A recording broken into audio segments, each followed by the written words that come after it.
and welcome to the Know-It-All. I'm Catwoman. And I'm Cortana. If you haven't seen this show before, it's pretty straightforward. We'll run you through the top news headlines of the week, but if you want all the details, just click on the annotation and you'll get the full news update. Got it? All right, cool. Let's get started. Ubisoft dropped a very surprising trailer for the upcoming Assassin's Creed Unity this week, and Arno is apparently making his way into World War II. The trailer follows Arno as he jumps into some sort of time disturbance and finds himself scaling the Eiffel Tower, then full-on shooting down warplanes with a machine gun. GameSpot reported earlier this year that according to Ubisoft, World War II is one of the most requested time periods, along with feudal Japan and ancient Egypt. Rockstar has outlined the bonuses for those who upgrade to the PC, PS4, or Xbox One version of GTA 5 from the Xbox 360 or PS3 version. You'll have access to several new events and challenges which will net you exclusive weapons like the railgun and hatchet, exclusive vehicles like the Impante Duke of Death, a Dodo Seaplane, a Cheval Marshall monster truck, a better blimp than your old and busted one, a Go-Go Monkey Blista minivan, and a Kraken submarine. You'll also be able to solve a new murder mystery as Michael and score a noir filter to give the game a gumshoe feel. You'll be able to upgrade from either of the last-gen platforms to any of the new platforms since your information is tied to Rockstar's social club, not necessarily the platform. Will you get a discount though? Nah, it's Rockstar. The Call of Duty franchise had a big week this week. First, a lawsuit against developer Activision, brought about by former dictator Manuel Noriega, was dismissed by a California judge. Noriega was seeking damages for the game's supposed misrepresentation of him. He felt it made him look like a bad guy, when in fact, he's just in prison for crimes against his country. Also announced this week, Walmart will be selling the upcoming Call of Duty Advanced Warfare a full day ahead of its official release. You may recall that you could already get the game a day early by pre-ordering the Day Zero edition, but this lets you just walk in and pick it up even if you don't like to pre-order. EA has announced a new release date for Battlefield Hardline, the upcoming entry in the series that abandons war in favor of the war on drugs. The game will now release on March 17th next year, a pretty solid delay from its original October 21st release date. Whatever it takes, guys, just please make it work. EA has also finally set a release window for Star Wars Battlefront, DICE's interpretation on what a Battlefront game should be. Their words, not mine. And that window is holiday 2015, so it'll likely hit not too long before Star Wars Episode 7, which will be in theaters on December 18th. Details on the first bit of DLC for Destiny were released this week, called The Dark Below. It'll boost the light cap to 32, make 5 more bounty slots available, and add a cooperative strike, a new raid, and story missions, which may net you some new loot. It'll set you back $20 no matter what platform you're playing on, but if you're playing on a PlayStation platform, you'll also get an exclusive co-op strike called The Undying Mind for free. Last weekend, we hosted our 24-hour live stream to benefit Extra Life, a charity that provides video games and board games for kids in hospitals. The Rooster Teeth community, that's you guys, put up a mind-boggling $243,030 in donations and a further $234,540 in sales of our event-exclusive poster for a grand total of $442,389 for the kids. Rooster Teeth was just one of many communities that banded together to support the drive, which has raised a whopping $5.5 million, so thank all you guys who tuned in or donated. DreamHack, the world's largest LAN party, officially dumped its CEO this week. Robert O'Lean was DreamHack's previous CEO, and before a press release officially announced his departure, he tweeted, "Truth, honor, etc. don't exist. May DreamHack die an ignoble death. This is the last communication from Boss DH, a pox on all your houses," with a really awesome typo. He also gave an interview this week to the Daily Dot in which he alleged his father was part of a larger conspiracy to push him out. The DreamHack organization denies any claims this was a secret or overnight process and says O'Lean was fully aware that this was coming. Blizzard announced this week that it had banned several thousand Hearthstone users who were caught using bots to play in their place. The bans will last until 2015, so not too long, but Blizzard did warn that those caught cheating in the future will be banned permanently, so maybe just play the game yourself. Maybe. It's a crazy concept, I know, just give it a try. If you want more of that good esports lovin', check out the leaderboard where we dissected Dota 2 footage and learned a thing or two about the world of esports and ourselves.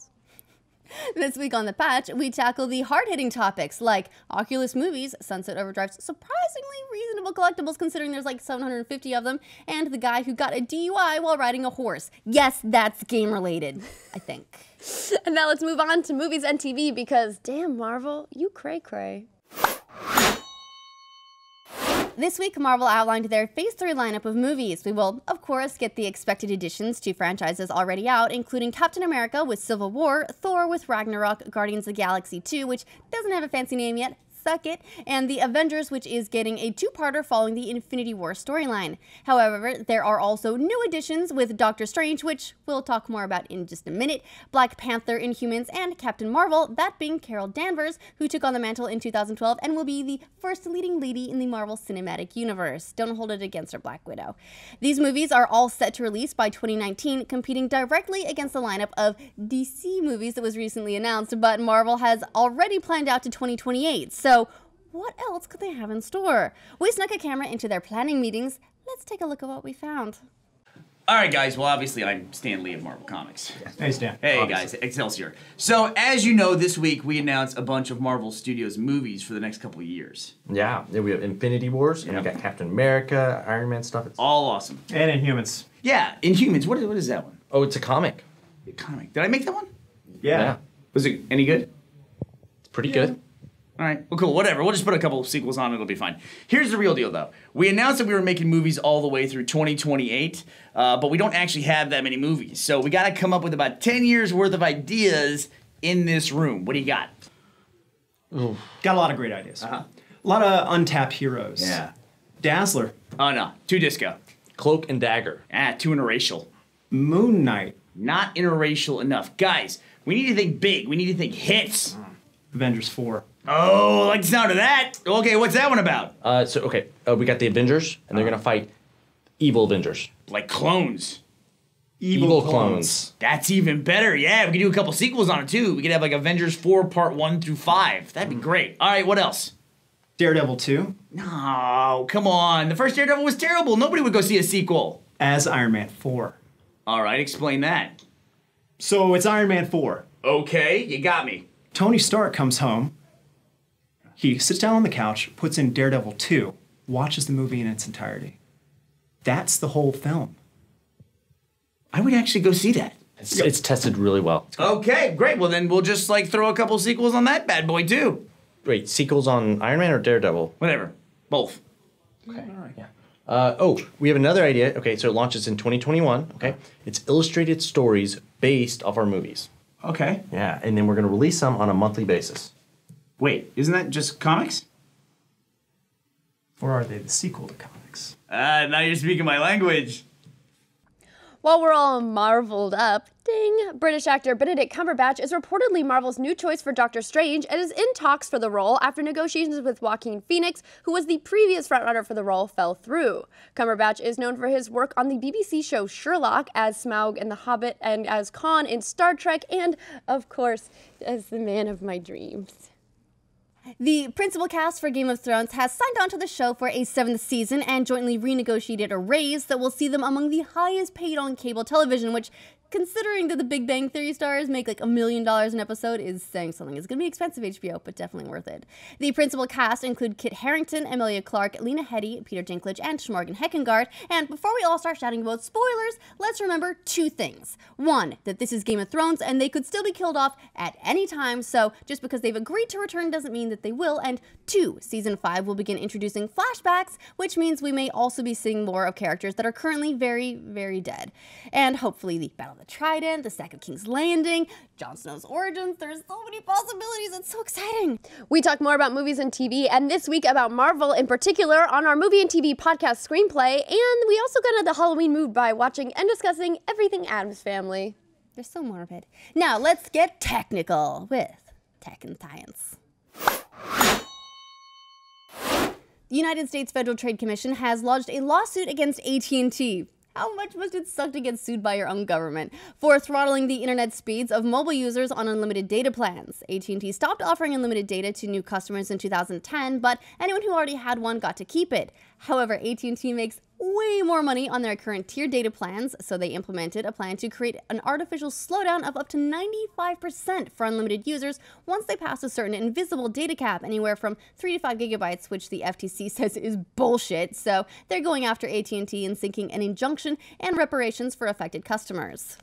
Yay, that's me. I'm so excited. I want my money and my data. After all the fancy dinners and long, long talks, Nintendo is finally ready to get into bed with you. To watch you sleep. It's this thing they're trying. The gaming giant announced their foray into the sleep tracking business with a device that sits on a user's bedside table and uses microwaves to analyze their sleep. The device could be out sometime in 2016, and there's no solid word yet on a price point, but still kind of cool.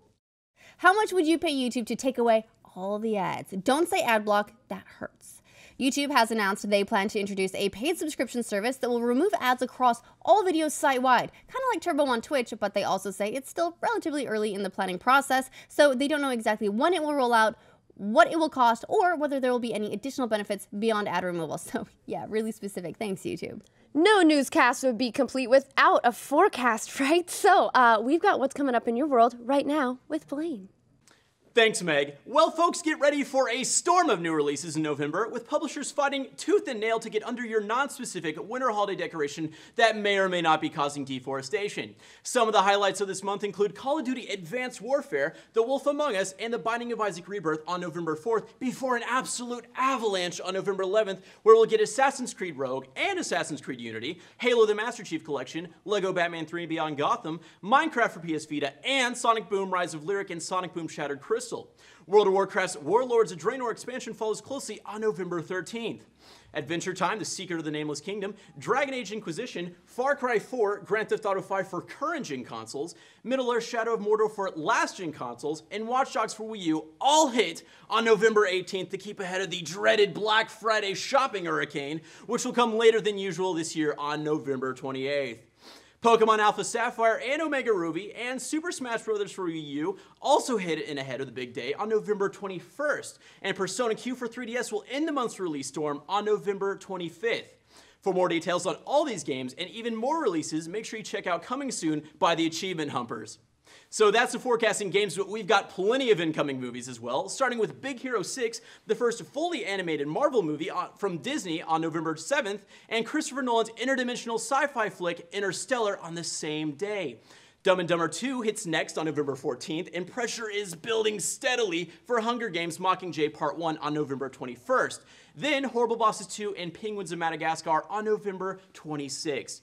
After all that, you should keep your eye out for some Oscar bait that'll be coming later in the year, but we'll talk about that next month. Back to you, ladies.